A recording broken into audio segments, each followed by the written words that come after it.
और ब्रेक के बाद अगली खबर का रुख कर रहे हैं। विधानसभा का सत्र स्थगित हो गया और विधानसभा का सत्र स्थगित करना अलोकतांत्रिक है। दो सत्र के बीच 6 माह से ज्यादा का अंतर नहीं हो सकता। संविधान के अनुच्छेद 85 और 174 का हवाला दिया गया है। कोरोना वायरस के कारण सत्र रद्द किया गया है।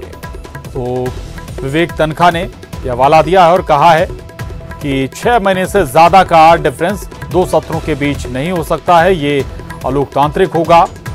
साथ ही उन्होंने ये भी कहा कि उन्होंने हवाला दिया है संविधान के अनुच्छेद 85 और 174 का।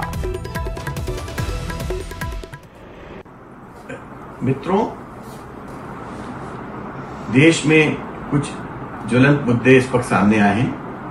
उसमें से एक मुद्दा यह है कि क्या हम पार्लियामेंट और असेंबली के सेशंस कोरोना काल में इंडेफिनिटली स्थगित कर सकते हैं? मेरा कहना नहीं। संविधान के अनुच्छेद 85 और 174 में बहुत स्पष्ट रूप से लिखा है। रायसेन जिले के किसान धान खरीदी के भुगतान की मांग को लेकर स्वास्थ्य मंत्री प्रभुराम चौधरी के आवास पर पहुंचे। कृषि मंत्री कमल पटेल भी स्वास्थ्य मंत्री के आवास पहुंचकर किसानों से उन्होंने बात की और उनकी समस्याएं भी सुनी। कृषि मंत्री ने शाम तक किसानों की समस्याओं के समाधान करने का आश्वासन दिया। आपको बता दें कि रायसेन जिले के 200 किसानों का धान खरीदी की राशि 1 करोड़ 65 लाख रुपए का बकाया है। अभी रायसेन क्षेत्र के किसान मंत्री के बंगले पहुंचे हैं, प्रभुराम चौधरी के बंगले पर पहुंचे हैं और उनसे जो धान खरीदी का जो पैसा लंबित है उसके भुगतान करने की मांग करें। इस वक्त उनके बंगले पर कृषि मंत्री कमल पटेल भी पहुंचे हुए हैं और तमाम जो किसान हैं उन्होंने ज्ञापन भी सौंपा। उनसे सर, किस तरह से ये जो इनका 1 साल पुराना जो भुगतान है धान खरीदी का वो लंबित है, तो कब तक ये भुगतान पूरा कर लिया जाएगा? किसानों ने आज आपसे आपकी समस्याएं भी बताई हैं। मैंने अभी 2 बजे एमडी मंडी को बुलाया मेरे चैम्बर में और पूरा उसका जांच करूंगा, पूरे तलब रिकॉर्ड सहित, और उनको निर्देशित करूंगा कि नियमानुसार उन किसानों को भुगतान कराएं और जो भी दोषी मंडी सचिव, मंडी के कर्मचारी हैं उनके खिलाफ कार्रवाई करें, व्यापारी के खिलाफ कार्रवाई करें। सर, तो ये सिर्फ एक क्षेत्र की बात नहीं है, प्रदेश भर में ऐसे है, तो कब तक इनका परीक्षण किया जाएगा? आज ही पूरे प्रदेश की और बाकी मंडियों में किसानों का कितना भुगतान लंबित है उसकी भी मैं जांच करूंगा। सर, किसानों के लिए धान और यूरिया की किल्लत ना हो, काला बाजारी भी जो की जा रही है, उसको लेकर क्या अपनी तरफ से कोई स्टेप? ये कमलनाथ जी जो हैं, जिनने कभी खेत नहीं देखा, खलियान नहीं देखा, खेत की मेड़ नहीं देखी, वो कह रहे हैं कि काला बाजारी हो रही है, जबकि सबसे। और खबर शिवपुरी से है। मंत्री इमरती देवी का घेराव किया गया है। शिवपुरी में बीजेपी कार्यकर्ताओं ने घेराव किया है। बिजली कटौती के विरोध में मंत्री की गाड़ी को घेर लिया गया। पिछोर कस्बे का ये मामला है। तो आपको एक बार फिर बता दें, मंत्री इमरती देवी की गाड़ी का घेराव कर लिया गया। दरअसल ये घेराव बीजेपी कार्यकर्ताओं के जरिए ही किया गया। इन सभी कार्यकर्ताओं की नाराजगी बिजली कटौती को लेकर थी। और खबर रीवा से है। लोकायुक्त ने दबिश दी है। सहकारी समिति के प्रबंधक के घर पर छापा मारा गया है। आय से अधिक संपत्ति मामले में ये कार्रवाई की गई है। लोकायुक्त की टीम अब तमाम दस्तावेज खंगाल रही है। सुबह 4 बजे से ही लगातार कार्रवाई जारी है और कार्रवाई में 40 लोगों की टीम शामिल है।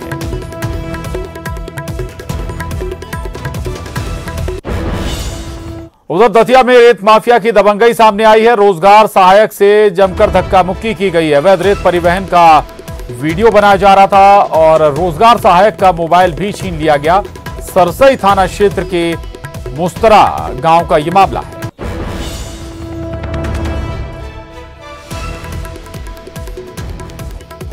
आपको एक बार फिर बता दें, दतिया में रेत माफिया की दबंगई देखने को मिली है। यहां पर रोजगार सहायक से रेत माफिया ने जमकर दबंगई की, धक्का मुक्की की। इतना ही नहीं, अवैध रेत परिवहन का दरअसल इसके जरिए वीडियो बनाया जा रहा था और उसके बाद देखिए हुआ क्या।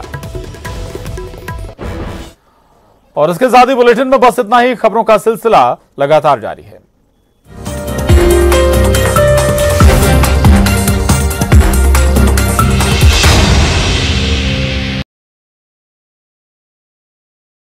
नमस्कार, अमर छत्तीसगढ़ देख रहे हैं आप। मैं हूं आपके साथ प्रशांत कटारे। रुख खबरों का।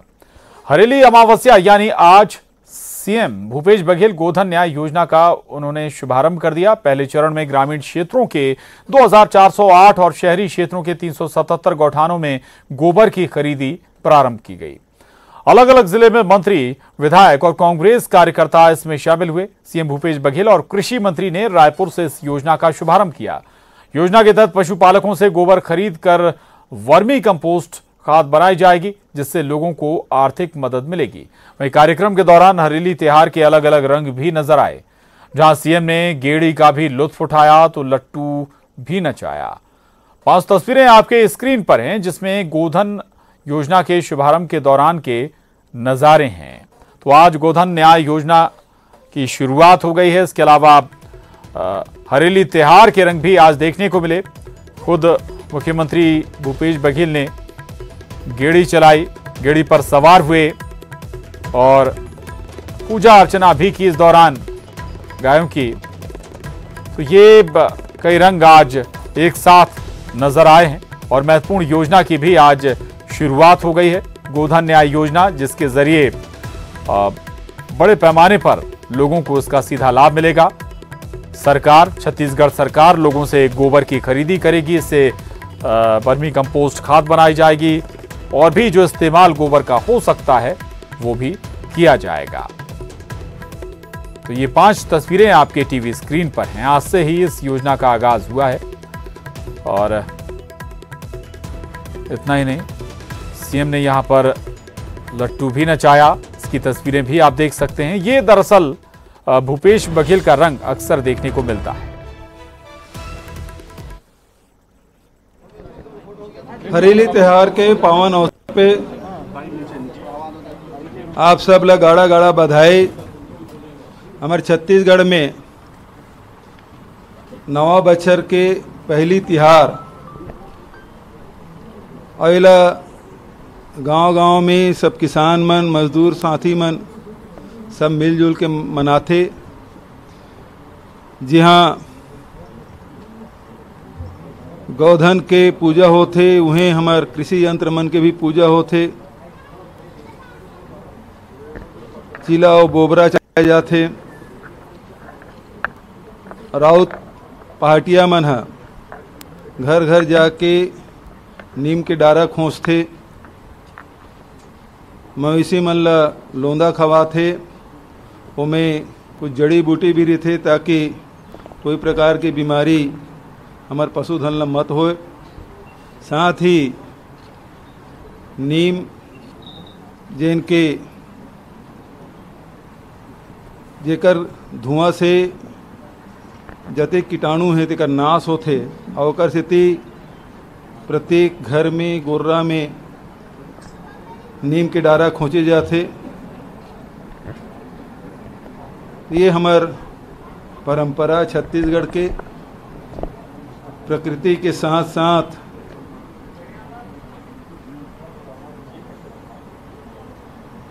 ओकर जतेक भी हमार कृषि यंत्र है, पशुधन है, ओकर पूजा के साथ साथ शुद्धता के भी ध्यान रखे गए है। ते पहले तिहार के सबो छत्तीसगढ़वासी मन ला बहुत बहुत बधाई और शुभकामना। खबर रायपुर से। हरेली त्योहार है आज और गृह मंत्री ताम्रध्वज साहू ने इस मौके पर बधाई दी है। गृह मंत्री ने ट्वीट कर सभी लोगों को बधाई दी है। उन्होंने लिखा है ट्वीट में, हमार छत्तीसगढ़ के चिन्हारी त्योहार हरेली के जम्मू संगवारी बहिनी महतारी लइका सियान मनला हरेली त्योहार के गाढ़ा गाढ़ा बधाई।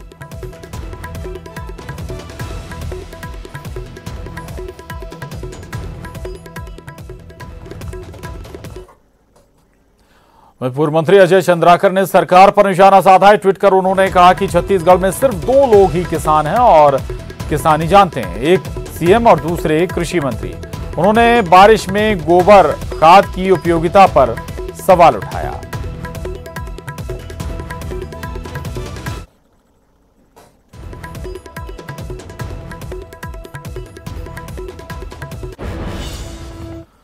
इधर कवर्धा में हरेली धूमधाम से मनाया जा रहा है। हरेली त्योहार का ग्रामीण क्षेत्र में विशेष महत्व है। आज के दिन किसान अपने कृषि औजारों की पूजा करते हैं और वहीं गौठान में गौ माता की पूजा भी की जाती है। तो पूरे प्रदेश में हरेली त्योहार धूमधाम से मनाया जा रहा है। कवर्धा में भी इसकी रौनक देखने को मिली। हरेली त्योहार का ग्रामीण क्षेत्रों में खासा महत्व है और आज के दिन किसान अपने कृषि औजारों की पूजा करते हैं। गौठान में गौ माता की भी पूजा की जाती है।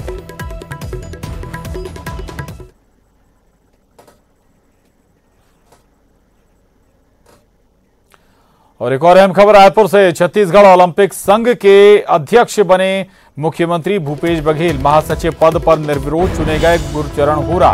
चुनाव से पहले 19 जुलाई को नाम वापसी का आखिरी दिन था। दूसरे पदों के लिए 25 जुलाई को चुनाव होंगे। वहीं 25 जुलाई को ही घोषणा भी की जाएगी। निष्पक्ष चुनाव के लिए पूर्व न्यायाधीश गणपत राव को चुनाव अधिकारी बनाया गया है।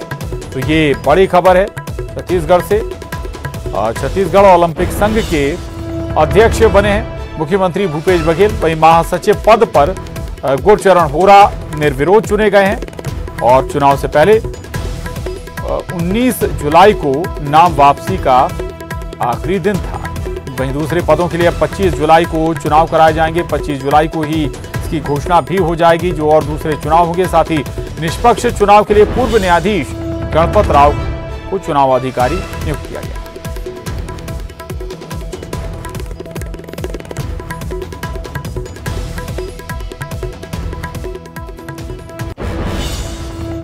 और खबर जांजगीर चांपा से, जहां टूटे हुए निकट पुल पार करने के दौरान हादसा हो गया। हसदेव नदी में बुजुर्ग और युवक बह गए। स्थानीय लोगों की मदद से युवक को बाहर निकाल लिया गया, जबकि बुजुर्ग का अभी तक कोई पता नहीं चल पाया। बुजुर्ग की तलाश में गोताखोरों की टीम मौके पर पहुंच गई है। तो जांजगीर चांपा से ये बड़ी खबर है, जहां टूटे हुए निकट पुल पार करने के दौरान हादसा हो गया। इस हादसे में बुजुर्ग और युवक नदी में बह गए हैं। हसदेव नदी में बहे हैं दोनों। हालांकि गनीमत यह रही कि युवक को समय रहते स्थानीय लोगों ने बाहर निकाल लिया, लेकिन बुजुर्ग का कोई भी पता अभी तक नहीं चल पाया है। ये तस्वीरें देख रहे हैं आप। गोताखोरों की टीमें भी मौके पर पहुंच गई हैं। तलाश जारी है।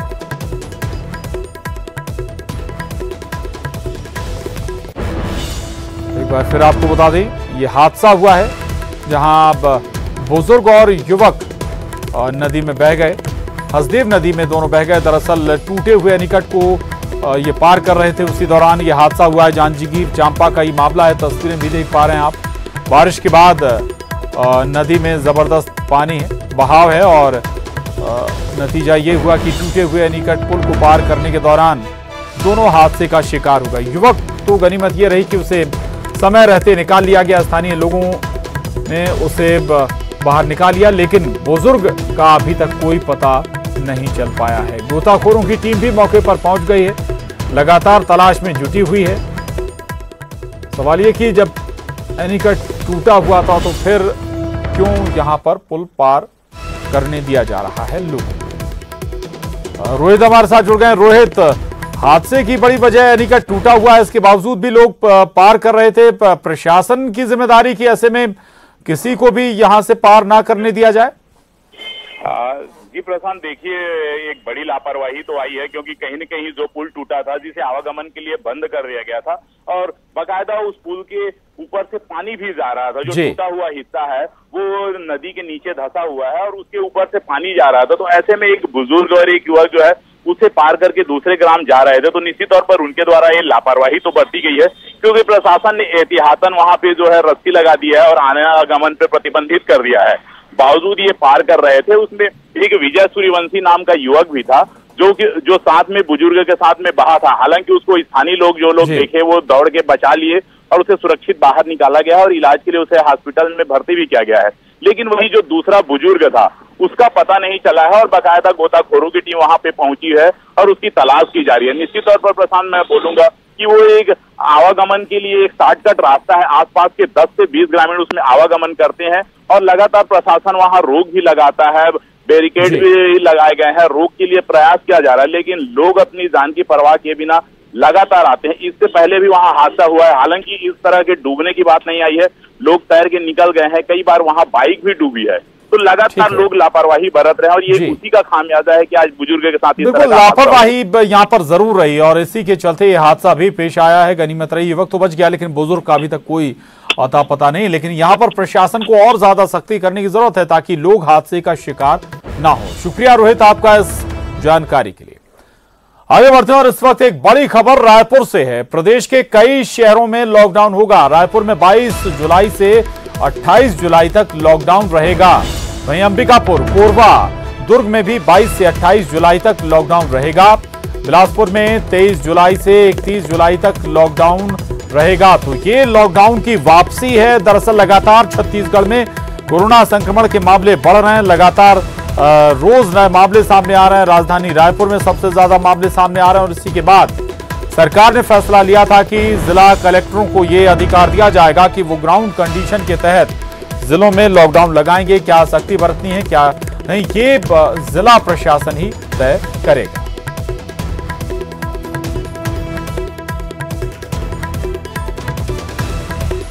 रायपुर से इस वक्त की एक और बड़ी खबर है। राजधानी में 27 नए कंटेनमेंट जोन बनाए गए हैं। कोरोना के मरीज मिलने के बाद ये कंटेनमेंट जोन निर्मित किए गए हैं। नगर निगम रायपुर और बीरगांव में 165 एक्टिव कंटेनमेंट जोन हैं इस वक्त। तो ये बड़ी खबर है। राजधानी में 27 नए कंटेनमेंट जोन निर्मित किए गए हैं। दरअसल कोरोना संक्रमण के मरीज लगातार बढ़ रहे हैं, लगातार मरीज मिल रहे हैं और इसी के चलते इन कंटेनमेंट जोनों का निर्माण किया गया है। नगर निगम रायपुर और बीरगांव में 165 एक्टिव कंटेनमेंट जोन अभी तक हैं। युगल हमारे साथ जुड़ गए। युगल, मामले तो लगातार बढ़ ही रहे हैं, कंटेनमेंट जोनों की संख्या भी लगातार बढ़ रही है, चाहे राजधानी रायपुर हो या फिर दूसरे क्षेत्र। जी प्रशांत, देखिए कोविड-19 से लड़ने के लिए दो महत्वपूर्ण चीज़ें हैं। एक तो सोशल डिस्टेंसिंग है और जिस तरह से लोग घरों से ना निकले, कहा जा सकता है पूर्णतः लॉकडाउन ही एक जो बेहतर जो उपाय कहे जा सकते हैं। और जिस तरह से इसमें ढील दी गई, लोग लगातार लापरवाही बरत रहे हैं, इसकी वजह से लगातार मरीजों की संख्या है, कोविड-19 जो संक्रमण है उसकी संख्या लगातार बढ़ रही है। अगर हम रायपुर की बात करें तो 621 जो मरीज अभी तक है जो एक्टिव है। दुर्ग में 132 मरीज एक्टिव है। इसी तरह बिलासपुर में 160, कोरबा में 30 मरीज हैं और अगर सरगुजा अंबिकापुर की बात करें तो 106 मरीजों की संख्या हो रही है। अब इसी तरह इन जो बड़े शहर हैं उनको पूर्णतः लॉकडाउन करने का निर्णय जो स्थानीय प्रशासन ने लिया है, जिसके तहत 22 से 28 तारीख तक जो है रायपुर, दुर्ग, अंबिकापुर और ये जो है लॉकडाउन रहेंगे और इसके अलावा बिलासपुर को 23 तारीख से लॉकडाउन रखा जाएगा। तो यही एक उपाय है और जिस तरह से लगातार कंटेनमेंट जोन की संख्या बढ़ रही है उसकी वजह से बीरगांव और रायपुर के जो तमाम जो शहरी क्षेत्र के जो वार्ड हैं उसे कंटेनमेंट जोन घोषित कर लिया गया है। और अभी तक हम रायपुर और बीरगांव की बात करें तो 165 कंटेनमेंट जोन है जो लगातार बढ़ ही रहे हैं। तो कुल मिलाकर कहा जा सकता है कि जिस तरह से मरीजों की संख्या में इजाफा हो रहा है उसके साथ ही साथ कंटेनमेंट जोन के संख्या में भी इजाफा हो रहा है। इन कंटेनमेंट जोन में बाहरी क्षेत्र के लोगों को आने जाने के लिए पूर्णतः प्रतिबंध कर दिया गया है। इसके लिए 22 तारीख से जिस तरह से पूर्णतः लॉकडाउन होगा उसका नोटिफिकेशन भी जारी कर दिया गया है। कौन कौन सी जो सेवाएं हैं वो चालू रहेगी। बिल्कुल बिल्कुल, अब स्वाभाविक है कंटेनमेंट जोन बढ़ रहे हैं चूंकि मामलों में इजाफा हो रहा है न केवल, और इसी लिहाज से अब कई जिलों में और राजधानी सहित कई जिलों में लॉकडाउन भी लगाया जा रहा है। शुक्रिया युगल आपका इस पूरी जानकारी के लिए। अगली खबर का रुख कर रहे हैं। कोरोना से लड़ाई के बीच आज से कोरोना की देश में पूरी तरह से तैयार वैक्सीन का ट्रायल शुरू हो रहा है। बीजेपी प्रवक्ता सुधांशु त्रिवेदी ने इस पर ट्वीट करते हुए लिखा है कि कोवैक्सीन का ह्यूमन ट्रायल आज से एम्स में शुरू हो रहा है और पूरी तरह से स्वदेशी कोविड-19 वैक्सीन के मामले में भारत सबसे आगे होगा। कोरोना से लड़ाई के खिलाफ इस वैक्सीन की कामयाबी के लिए प्रार्थना करता हूं। ये आत्मनिर्भर भारत के नए युग की शुरुआत होगी।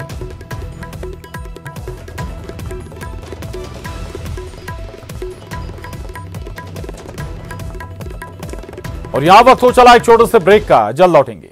और ब्रेक के बाद एक बार फिर खबरों की तरफ बढ़ते हैं। दुनिया का सबसे बड़ा पर्व बस्तर दशहरा आज से शुरू हो गया है। 75 दिनों तक मनाए जाने वाले इस खास त्योहार की पहली रस्म पाट यात्रा से बस्तर दशहरे की शुरुआत हुई। इस रस्म में रथ निर्माण की पहली लकड़ी का पारंपरिक तरीके से पूजा की गई। लगभग 600 साल से चली आ रही परंपरा को आज भी उसी रूप में पूरा किया जाता है। इस रस्म में बस्तर दशहरा समिति के लोगों के अलावा मांझी चालकी भी शामिल हुए।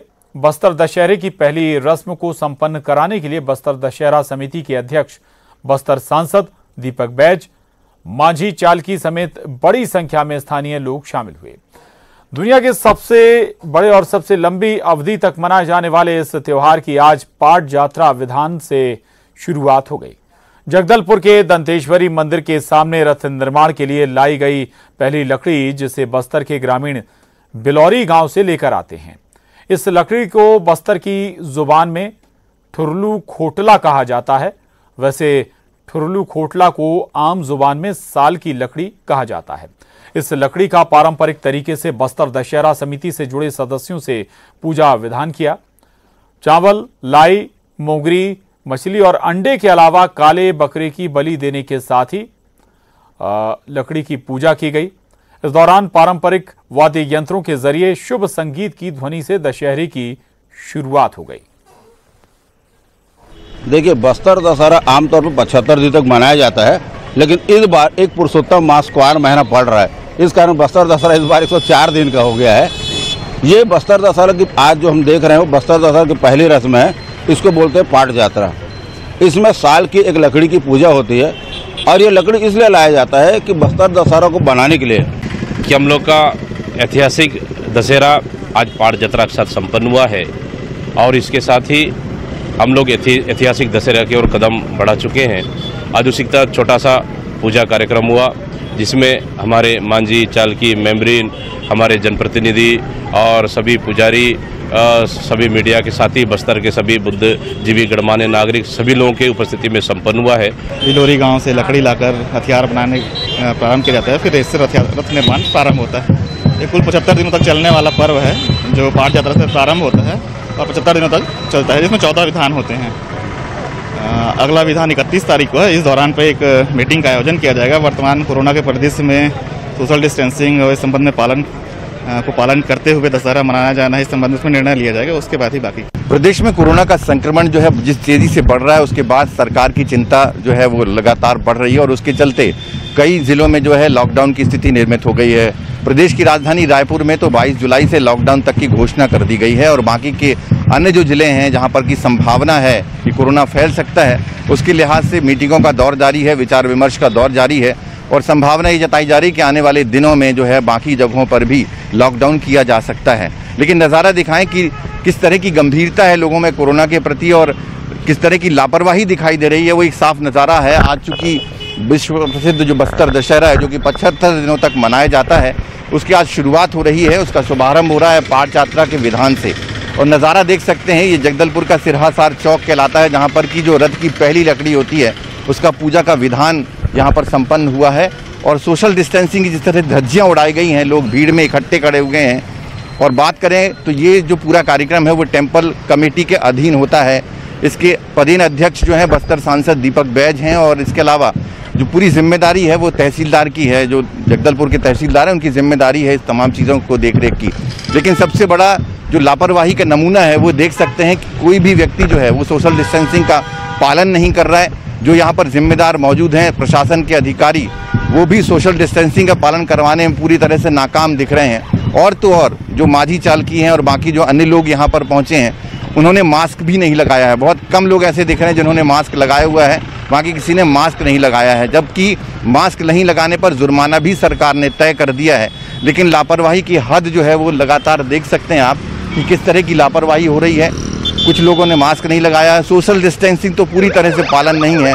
बड़ी संख्या में जो है लोग इकट्ठे हो रहे हैं, लगातार जो इससे जुड़े हुए लोग हैं वो यहाँ पर पहुँच रहे हैं और ऐसे में आशंका यही है कि जब इस तरह की भीड़ होगी, ये तमाम चीज़ें होंगी, तो निश्चित तौर से आप समझ सकते हैं कि सोशल डिस्टेंसिंग का पालन नहीं होने से और मास्क नहीं लगाने से संक्रमण के जो खतरा लगातार बस्तर में बढ़ रहा है, हर दिन कोई दिन ऐसा नहीं है कि संक्रमण के केस नहीं आ रहे हैं। हालांकि प्रशासन की राहत इसलिए है कि जो भी केस आ रहे हैं वो क्वारंटाइन सेंटर से हैं, बहुत कम केस हैं जिसमें कि संक्रमण दूसरे तरीके से फैला है।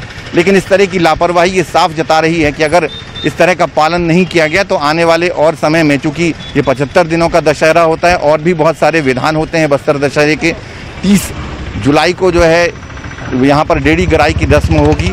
लेकिन ये समझा जा सकता है कि अगर इस तरह की लापरवाही होगी तो किस तरह के भयावह संकट जो हैं वो पैदा होंगे, इसका अंदाज़ा आसानी से लगाया जा सकता है। कैमरामैन श्रीनिवास नायडू के साथ विनोद कुशवाहा, न्यूज़ 18, जगदलपुर।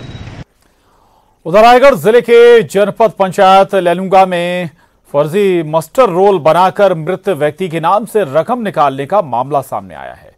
शिकायत के बाद जनपद सीईओ ने जांच के आदेश दे दिए हैं। दरअसल कुंजार के अभिमन्यु मेहर की मौत 8 जुलाई 2013 को हो चुकी है। इसी तरह पुझेरी, जिसकी मौत 12 मार्च 2020 को, और सुमकेत की मौत 9 अगस्त 2015 को हो चुकी है। रोजगार गारंटी के कार्य में मृत व्यक्ति को काम करना दिखाकर राशि निकाल ली गई है। साथ ही ग्राम सचिव पर ग्रामीणों ने और भी कई तरह के भ्रष्टाचार के आरोप लगाए हैं।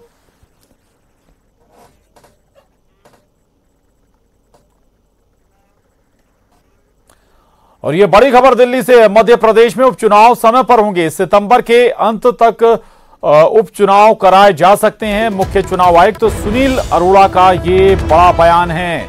तो बाय इलेक्शन, मध्य प्रदेश में बाय इलेक्शन अपने समय पर होंगे। सितंबर के अंत तक उपचुनाव मध्य प्रदेश में कराए जा सकते हैं। मुख्य चुनाव आयुक्त सुनील अरोड़ा का ये बयान है। अशरफ काजमी हमारे साथ दिल्ली से जुड़ गए हैं। अशरफ, पहले ये कयास लगाए जा रहे थे कि संक्रमण के चलते, कोरोना वायरस के चलते हो सकता है कि बाय इलेक्शन आगे बढ़ जाएं, लेकिन अब हम ये मानकर चलें ये समय पर होंगे जब खुद मुख्य चुनाव आयुक्त ऐसा बयान दे रहे हैं। प्रशांत, मुख्य चुनाव आयुक्त के बयान के बाद तो इसी तरह से हालात लग रहे हैं।